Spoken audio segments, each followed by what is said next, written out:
Good afternoon प्यारे बच्चों। मेहनत चल रही है। कुछ दिन है मेहनत के, निकल जाएंगे।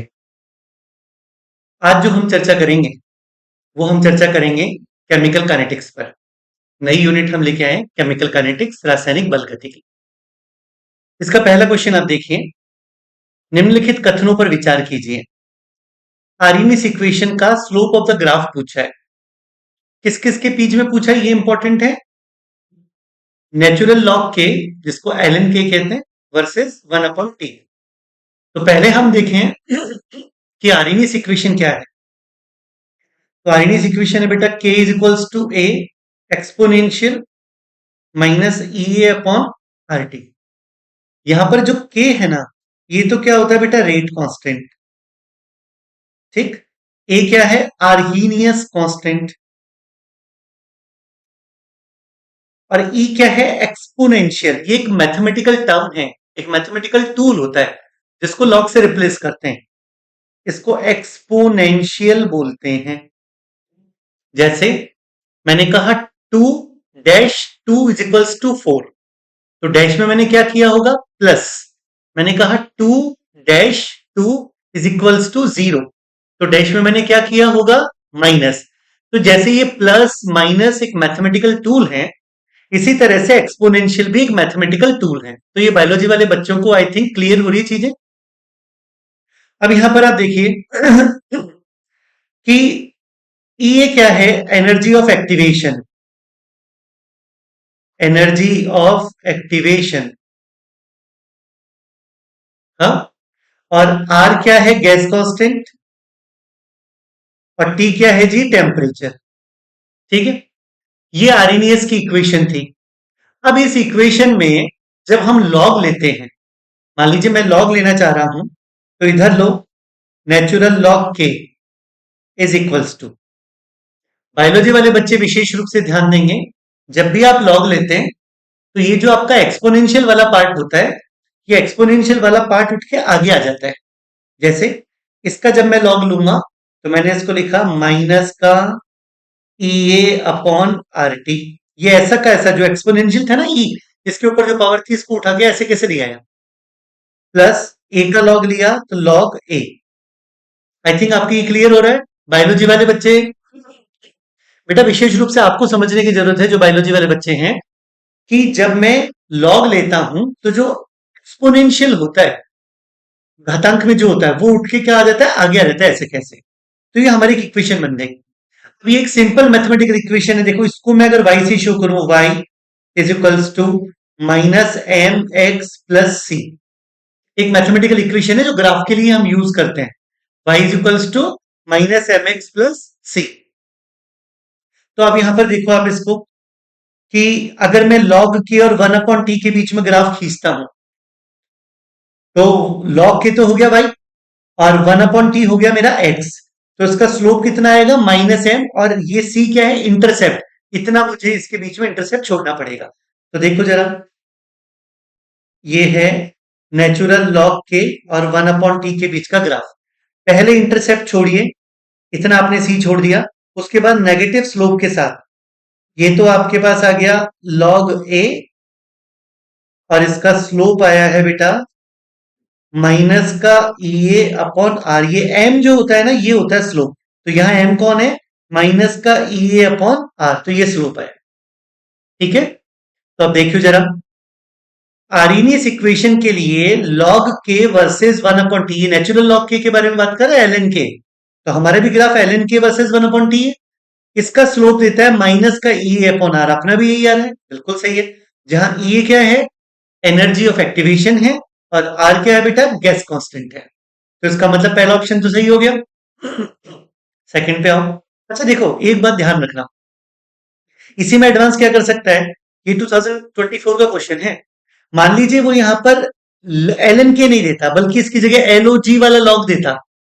तो याद रखना, जब भी एल के को आप एलओजी वाले लॉग में कन्वर्ट करते हो, तो 2.303 से मल्टीप्लाई करना होता है। तो यहां पर क्या आ जाता है, माइनस का ई अपॉन 2.303 आर। ध्यान रख। एनीवे, तो पहला ऑप्शन तो सही है। सेकंड क्या कहता है, जब कोई पदार्थ अभिक्रिया की दर को कम करता है तो उसे निरोधक कहते हैं। सही है। अगर रेट बढ़ाता तो हम पॉजिटिव कैटलिस्ट या उसको प्रमोटर भी कहते हैं, और वो कम करता है तो उसको इनिबिटर कहते हैं, जो रेट को कम करे। तो ये भी ऑप्शन सही है, फर्स्ट भी सही है, सेकंड भी सही है। थर्ड कह रहा है catalyst changes the rate of reaction by changing the Gibbs free energy of reaction. नहीं, कैटलिस्ट क्या करता है बेटा, किसी भी रिएक्शन में, जैसे मान लो मैंने आपको कहा कि ये कोई रिएक्शन है, ऐसे ये रिएक्टेंट ये प्रोडक्ट, और इसको ये पहाड़ चढ़ना पड़ेगा, तो ये पहाड़ क्या कहलाता है बेटा, एनर्जी ऑफ एक्टिवेशन कहलाती है। तो कैटलिस्ट क्या करता है, इस एनर्जी ऑफ एक्टिवेशन को कम कर देता है। इसका मतलब एक catalyst changes the rate of reaction by changing its energy of activation, ना कि गिब्स फ्री एनर्जी।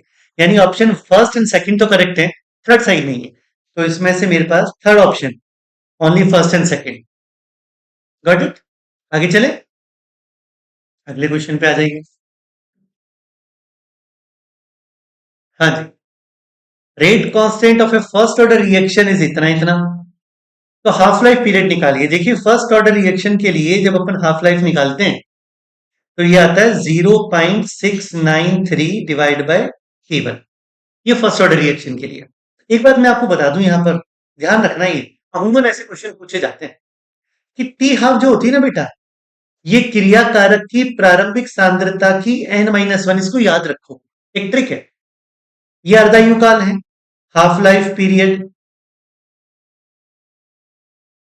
ए क्या है, क्रिया कारक की इनिशियल कंसंट्रेशन ऑफ रिएक्टेंट, प्रारंभिक सांद्रता, प्रारंभिक सांद्रता। एन क्या है, अभिक्रिया की कोटि, ऑर्डर, कोटि। तो जैसे मान लो मैंने जीरो ऑर्डर के लिए लिखा, तो ये 0-1 का मतलब है 1/e⁻⁻1, तो ये ऊपर चला जाएगा। फर्स्ट ऑर्डर के लिए लिखता तो 1-1 0, यानी e⁻0, किसी की भी पावर जीरो का मतलब है उस पर निर्भर ही नहीं कर रहा है। तो यानी T half first order reaction के लिए क्रिया कारक की प्रारंभिक सांद्रता पर निर्भर नहीं करता है, does not depend upon the initial concentration of reactant. तो इसका फॉर्मूला कितना आता है, T half is equal to 0.693 upon K1। यहां देखो 0.693, K1 की वैल्यू दे रखी है 1.54 10⁻⁻3।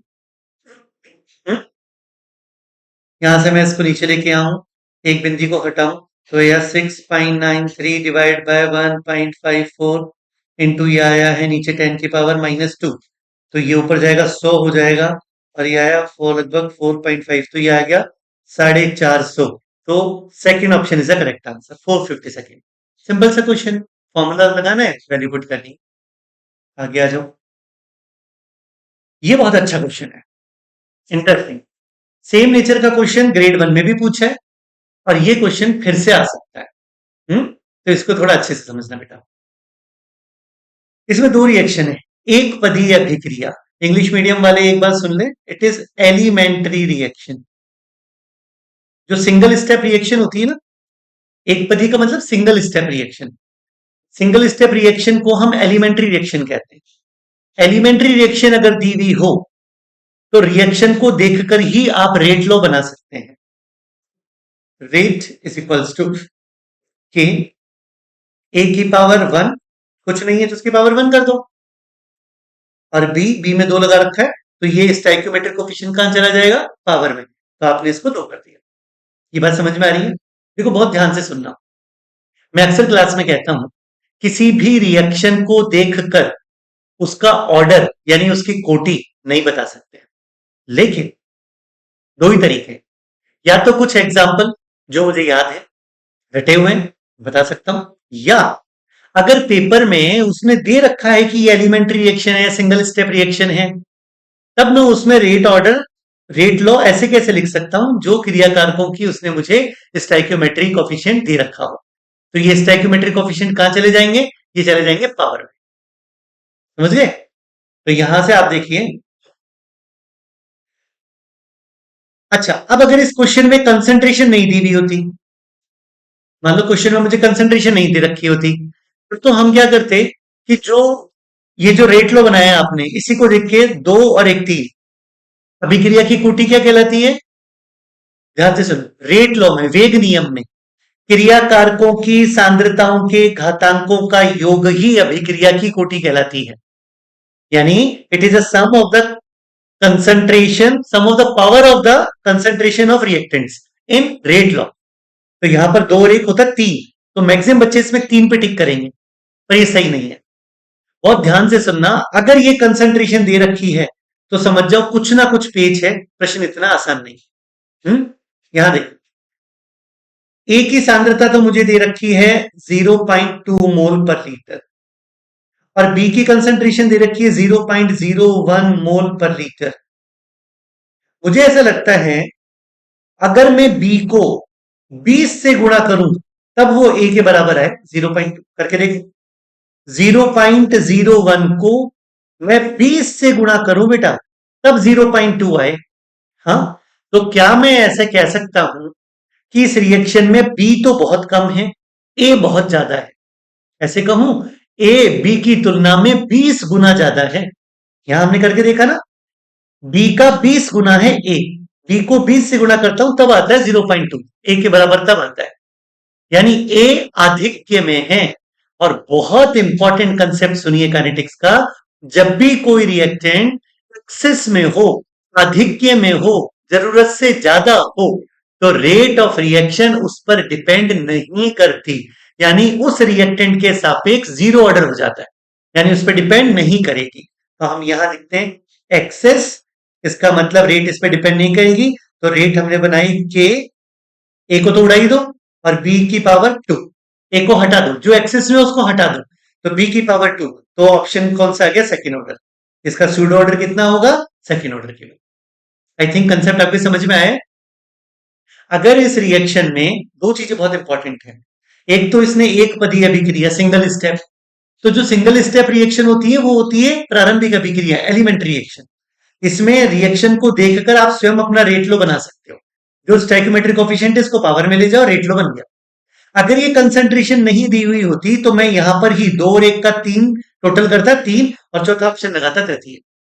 लेकिन कंसंट्रेशन दी हुई है, तो मुझे याद है क्लास में भी बार बार सर ने टोका है कि अगर सांद्रता दी गई है तो प्रश्न इतना आसान नहीं है जो हम सोच रहे हैं।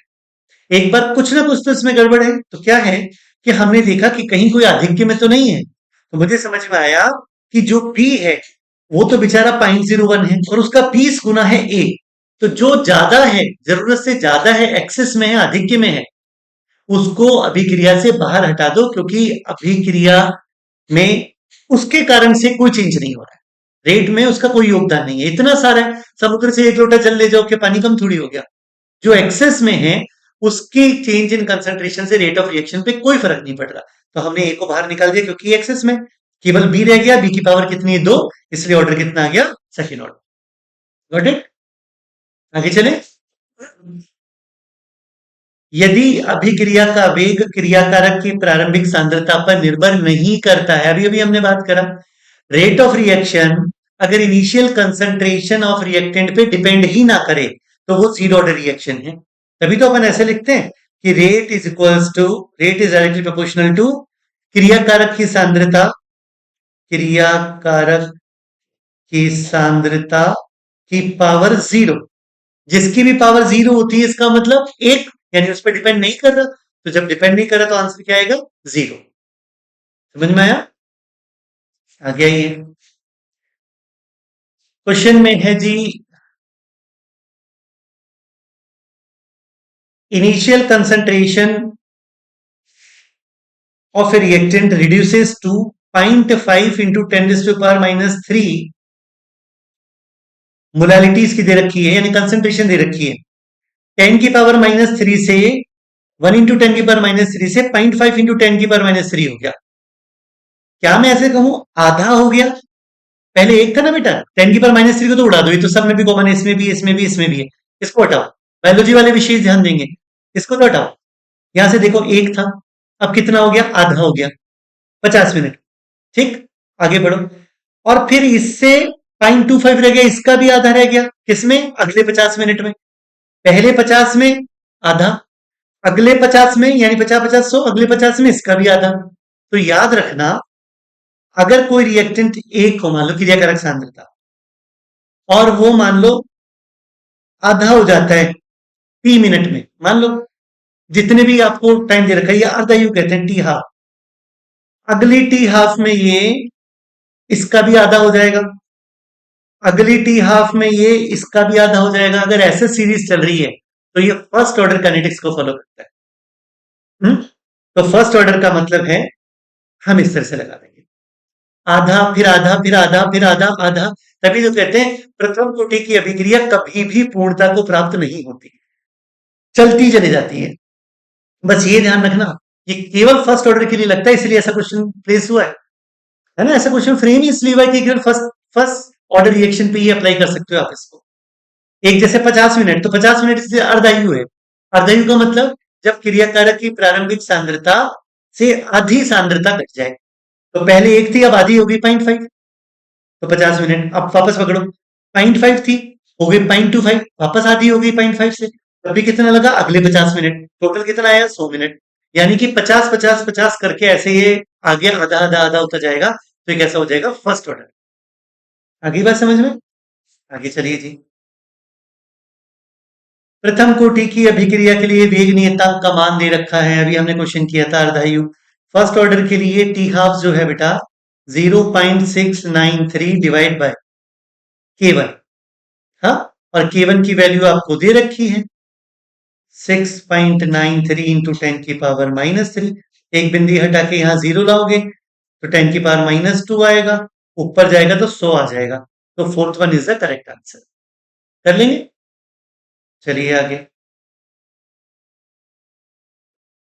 कोलिजन थ्योरी के अकॉर्डिंग आपको बताना है जी कि रेट लॉ क्या है। देखो, कोलिजन थ्योरी क्या कहती है, आर्नियस के जैसे ही था, उसमें दो चीजों पे बात करती है कोलिजन थ्योरी।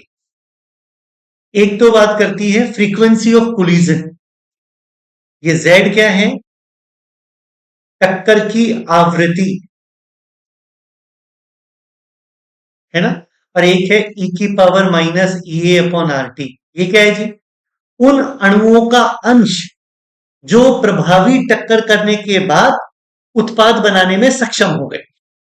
यानी ये क्या कहना चाह रहा है कि कोलिजन थ्योरी बिल्कुल आर्नियस कंसेप्ट की जैसे चलती है, बस वहां आर्नियस में कहते हैं K = A e⁻−EA/RT, कोलिजन में कहते हैं A = Z e⁻−EA/RT।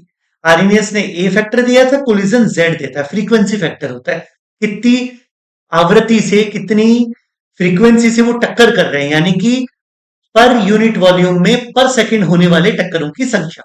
तो यहां पर अपन आरएनएस की जैसे देखो, Z = e⁻−EA/RT, exponential e⁻−EA/RT, first option. आगे आ जाइए, ये भी अच्छा क्वेश्चन है। प्रथम कोटि की अभिक्रिया को 75% होने में 32 मिनट लगते हैं, तो आधा होने में कितना समय लगेगा। देखो, T3/4 पूछा है, 3/4, 75% का मतलब है 3/4 पूरी हो जाए। T3/4 और T हाफ में रिलेशन पूछा फर्स्ट ऑर्डर के लिए, तो फर्स्ट ऑर्डर के लिए T3/4 होता है बेटा 2 इंटू टी हाफ। प्रथम कोटि की अभिक्रिया के लिए 75% का मतलब है T3/4, 50% का मतलब है आधा घट के रह जाए टी हाफ।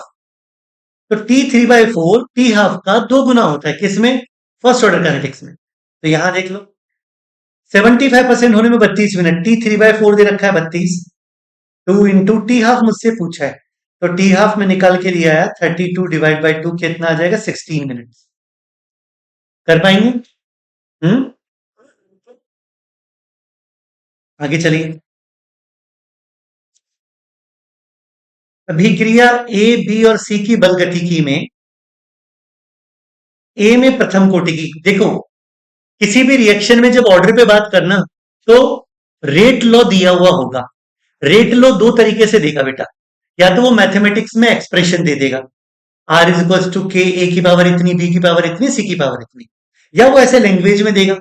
तो लैंग्वेज से पहले खुद को आपको बनाना है रेट लॉ, फिर क्वेश्चन सॉल्व करना है। जैसे देखो, खुद कह रहा है रेट = K, A, ए में प्रथम कोटि, ए की पावर कितनी कर दू, 1। बी में अर्ध कोटि, यानी कितनी हो जाएगी, हाफ, हाफ ऑर्डर रिएक्शन होगी। और सी के रेफरेंस में ये कितनी हो गई है? Inverse first order -1। व्युत्क्रम प्रथम कोटि का मतलब है -1। समझ पा रहे हो? ये जो आपको लैंग्वेज में दिया हुआ है ना बेटा, इससे रेट लो, हमें खुद को पहले बनाना है, तो हमने बना लिया। अब वो जैसे जैसे कह रहे हैं कि यदि ए बी और सी सारी सांद्रताएं 4 गुनी कर दी, यानी इन सबकी जगह 4 लिख दो, तो ये आया 4 की पावर 1, 4 का हाफ और 4 की पावर -1। ठीक, तो यहां देखो के 4 × 4 का अंडर रूट, पावर हाफ का मतलब अंडर रूट कितना होता है? 2, और -1 का मतलब है 1 अपॉन में ले आओ, तो 1/4 ले आएंगे। इनवर्स का मतलब, आई नो आपको आता है, बट मेरा टारगेट बायोलॉजी वाले बच्चे थोड़ा स्पेशली हैं, तो आप विशेष रूप से ध्यान देंगे बेटा कि जब भी किसी की पावर -1 होती है ना, तो उसको 1 अपॉन में ले आओ। -2 होती तो 1 अपॉन में करके स्क्वायर कर दो, -3 होती तो 1 अपॉन में करके क्यूब कर दो। तो यहां से ही आराम से कट जाएगा। तो कितना बच गया? 2, यानी पहले का कितना हो जाएगा? 2 गुना। तो हम second order be double. I think आपको समझ में आ रहा है? पहले जो लैंग्वेज में दिया हुआ है उससे रेट लॉ बनाइए मैथमेटिकल। रेट लो के बाद उसमें कंसंट्रेशन रख दो जो वो क्वेश्चन में कह रहा है।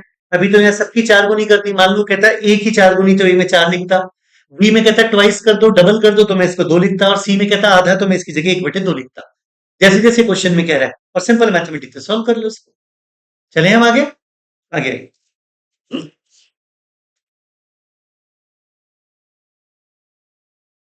ए और बी के मध्य किसी अभिक्रिया में एक ही सांद्रता को दुगना करने पर अभिक्रिया की दर दोगुनी हो जाती है। देखो, ये एक अच्छा कंसेप्ट सिखाता हूं आपको मैं, है ना? अगर मान लो मैं कहूं कंसंट्रेशन बढ़े और रेट पे नो इफेक्ट, तो समझ लो जीरो ऑर्डर। कितनी भी कंसंट्रेशन बढ़ाओ या घटाओ, रेट पर कोई फर्क नहीं पड़ रही, जीरो ऑर्डर रिएक्शन। मान लीजिए मैंने कहा कंसंट्रेशन बढ़े और रेट भी बढ़े, तो पॉजिटिव ऑर्डर की रिएक्शन है। अब उसमें कैसे होता है? जैसे जैसे कंसंट्रेशन बढ़े वैसे वैसे रेट बढ़े, यानी ये 2 गुनी, ये भी 2 गुनी, ये 4 गुनी, ये भी 4 गुनी, तो ये समझ लो फर्स्ट ऑर्डर रिएक्शन है। अब मैं कहता हूं कंसंट्रेशन तो 2 गुनी कर दी और रेट 4 गुनी हो गई। मान लो कंसंट्रेशन 4 गुनी कर दी, रेट 16 गुनी हो गई, यानी इसका स्क्वायर चल रहा है। तो इसका मतलब कैसा हो गया? Second order. समझ पा रहे हो? अब देखो, ए और बी के मध्य किसी अभिक्रिया में ए की सांद्रता को दुगना करने पर अभिक्रिया की दर 2 गुनी हो जाती है। ये भी दो, ये भी दो, तो क्या मैं लिखूं? ए के सापेक्ष तो फर्स्ट ऑर्डर हो गया, ए के सापेक्ष फर्स्ट ऑर्डर, जैसे जैसे कंसंट्रेशन वैसे वैसे रेट। आगे आ जाओ, बी की सांद्रता को दुगना करने पर अभिक्रिया की दर 4 गुनी हो जाती है। यानी अब मैंने इसको तो 2 गुना किया और ये 4 गुना हो गया, तो क्या सेकंड ऑर्डर कर दूं? तो बी के सापेक्ष सेकंड ऑर्डर। तो ऑप्शन कौन सा ठीक हो गया? First and second both. समझ पा रहे हो? पहुंच रहे मेरे वर्ड्स आप तक? हम्म? देखो, डरना नहीं बेटा, घबराना नहीं, न्यूमेरिकल बहुत आसान होते हैं। न्यूमेरिकल आना तो समझ लो कि ठाकुर जी की कृपा हो गई, कि बस सिंपल सिंपल सा कंसेप्ट लगाओ, वैल्यू पुट करो and you will get your answer. बीच में छोड़ना नहीं, हिम्मत नहीं हारनी। चलो आगे। हम्म, हाँ जी, क्वेश्चन है, क्रिया कारक की प्रारंभिक सांद्रता को 2 गुना करने पर किसी अभिक्रिया का टी हाफ आधा हो जाता है। मैंने एक फॉर्मूला सिखाया था आपको, टी हाफ क्रिया कारक की प्रारंभिक सांद्रता के इनवर्सली प्रोपोर्शनल है पावर n-1। अब मैंने कहा इनवर्सली से भी आंसर हो जाएगा। देखो, प्रारंभिक सांद्रता को 2 गुना कर दो, इसको 2 गुना किया और टी हाफ हो गया आधा, इसको 2 गुना किया, टी हाफ हो गया आधा। इसका मतलब देखो, जीरो ऑर्डर रिएक्शन में और first order, second order, third order, इसमें बात करते हैं। फर्स्ट ऑर्डर में तो टी हाफ डिपेंड नहीं कर रहा, प्रारंभिक सांद्रता कितनी भी हो, 0.693 डिवाइड बाई K1 आ ही नहीं रहा, उसमें तो कोई फर्क नहीं पड़ रहा। यहां पर अगर मैं जीरो ऑर्डर रखता हूं, तो टी हाफ ये आ गया ए की पावर 0-1 यानी -1, तो मैं इसको ऐसे लिख सकता हूं, ए ऊपर आ गया, तो ये तो समानुपाती हो गया बेटा। जैसे जैसे सांद्रता बढ़ेगी वैसे वैसे टी हाफ भी बढ़ेगा, लेकिन यहां तो उल्टा कर रहा है, 2 गुना करने पर आधा हो जाता है। चलो, अगर मैं यहां पर 2 रख दूं, तो ये आ गया टी हाफ ए की पावर 2-1 का मतलब 1, ये भी इनवर्स इक्वेशन हो गया। अगर मैं इसको 2 गुना करूं, ए की जगह 2, तो ये आ गया 1/2। ए को 2 गुना करूंगा तो टी हाफ कितना हो गया? आधा। इसका मतलब ये कैसा हो गया? Second order reaction. सिंपल है, समझ में आ रहा है आपके? आगे चलें। चलो, T half of which of the following type of reaction is inversely proportional to the initial concentration of reactant? ये जो भी अपन ने देखा था, इनवर्सली प्रोपोर्शनल, उल्टा। टी हाफ और ए में विपरीत संबंध कब होगा? तो हमने देखा, अभी इस क्वेश्चन में देखो आप, जीरो ऑर्डर रिएक्शन में तो समानुपाती हो गया, फर्स्ट ऑर्डर में निर्भर ही नहीं कर रहा, 1 - 1 होता, जीरो निर्भर ही नहीं करता, सेकेंड ऑर्डर में उल्टा चल रहा है, तो हम आंसर इसमें भी क्या लगा देंगे? Second order reaction, second order. Clear है? आगे चलिए। किसी प्रथम कोटि की अभिक्रिया को, ये तो वही है जो भी अपन ने किया था, 75% पूरा होने का मतलब है T3/4, और 32 मिनट लग रहे हैं, आधा होने में 16 मिनट, हमने अभी आंसर लगाया था, याद है आप? ये बहुत अच्छा क्वेश्चन है। देखिए, एच आई का विक्टन एक सेकेंड ऑर्डर रिएक्शन है, खुद ने डाल दिया सेकेंड ऑर्डर, तो मैं सेकेंड ऑर्डर रिएक्शन के लिए, अब इसमें क्या दे रखा है, थोड़ा सा क्वेश्चन को डराने के लिए, बायोलॉजी वाले बच्चों को विशेषकर डराने के लिए कंसंट्रेशन की जगह प्रेशर दे दिया। कोई फर्क नहीं ना बेटा, चाहे सांद्रता लिखता तब भी क्वेश्चन उसी तरह से सॉल्व होता, प्रेशर लिखा तब भी क्वेश्चन उसी तरह से सॉल्व होता। बट होता क्या है, आप साइकोलॉजिकली समझिए, एग्जाम टेबल पर अगर कोई न्यूमेरिकल 1 2 3 लाइन का आए तो इसे अदरवाइज नहीं लेना है, बट बायोलॉजी वाले बच्चे का सबसे पहले पेन छूटता है कि भैया आप ही कर लो। बस यही हिम्मत रखना, यही नहीं हारना है। क्वेश्चन को पढ़ो तो सही, क्वेश्चन वही है जो मेरा है, क्वेश्चन में दम है ही नहीं। देखो बड़े ध्यान से, ये तो पता पड़ेगा सेकेंड ऑर्डर रिएक्शन। अब देखो, आंशिक दाब 45 मिनट में 30 से 15 पास्कल हो जाता है, यूनिट कुछ भी दे, पास्कल, एटीएम, बार, कुछ भी दे, कोई फर्क नहीं, दाब दे, सांद्रता दे, कोई फर्क नहीं, आप केवल मैथमेटिक्स पे ध्यान दो। 30 से 15 हो जाता है, आधा हो गया क्या? आधा। 30 से 15 आधा, तो ये टी हाफ दे रखा है क्या बेटा? 45 मिनट। दोबारा से देखो, 45 मिनट में 30 से 15, भूल जाओ दाब है कि पास्कल है कि सांद्रता है कि क्या है, भूल जाओ। तो यहां देखो 45 मिनट इसका टी हाफ आ गया, क्योंकि 30 से 15 हो गया, तो मैंने देखा T half is equals to 45, ये मैंने लिख दिया। क्लियर चीज? तो 30 से 7.5, 7.5 का मतलब हो गया 30 का 75%, T3/4 आपसे पूछा है, सिंपल। भाई 30 का आधा 15, 15 का आधा 7.5, तो 30 से 7.5 तक चलने में 75% पूरी होगी रिएक्शन। कौन सी? Second order. तो सेकेंड ऑर्डर में T3/4 3 × T½ होता है, जो हम क्लास में सीखते हैं। तो यहां हमने देखा 3 × T½ दे रखा है 45, तो ये कितना आया? 135। क्लियर है क्या चीज? गलती कहां होती है? अगर आप इस पे ध्यान नहीं देते ना, तो पता है हम कैसे करते हैं? हम ऐसे लिखते 30, 30 से 15 में दे रखा है 45 मिनट, 7.5 में 45 मिनट, तो 45 से 45 जोड़ के क्या करता? 90 मिनट आंसर लगाता। गलत होता, क्योंकि मैंने पहले भी कहा था, ये केवल किसके लिए है बेटा? फर्स्ट ऑर्डर रिएक्शन के लिए। सेकेंड ऑर्डर में ये फॉलो नहीं करते हैं हम, ये केवल फर्स्ट ऑर्डर मैकेनिज्म में ही फॉलो करते हैं। आई थिंक मेरे वर्ड्स आप तक पहुंच रहे हैं, आ जाओ। वही क्वेश्चन है। तो यहां पर अपने केमिकल काइनेटिक्स वाला यूनिट होती है यहां पर खत्म, जिसके क्वेश्चन आपने किए हैं।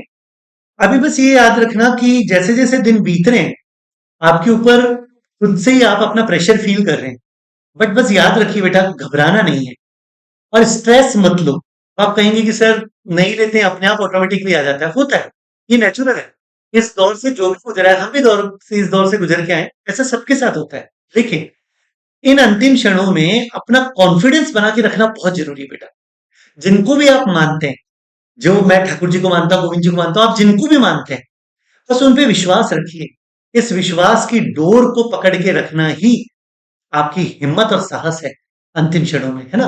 गोविंद तो कहते हैं बेटा कि कभी जीवन में जब आपको ऐसा लगे कि खाई के किनारे आके खड़े हो गए, अब पता नहीं क्या होगा, तो गोविंद कहते हैं विश्वास रखना, या तो पंख दे दूंगा या मैं झेल लूंगा, जिसको कैच करना कहते हैं, पर गिरने नहीं दूंगा। तो बस अपनी पूरी ईमानदारी से मेहनत करो, अपने तन मन धन सबसे एक लक्ष्य हो जाओ, इस बार आरपीएससी में चयन लेके ही आना है। बाकी सब ठाकुर जी पे छोड़ दो, पूरी ईमानदारी से मेहनत करो। वो यार, मेरे वर्ड्स फिर से दोहराता हूं, गोविंद सब कुछ रख सकते हैं, आपकी मेहनत नहीं रख सकते, सूद समेत वापस देते हैं और इतना देते हैं रखने की जगह कम पड़ जाती है। अगले वीडियो में एक नई यूनिट के साथ फिर से मिलेंगे। खूब मेहनत करें। गॉड ब्लेस यू बेटा।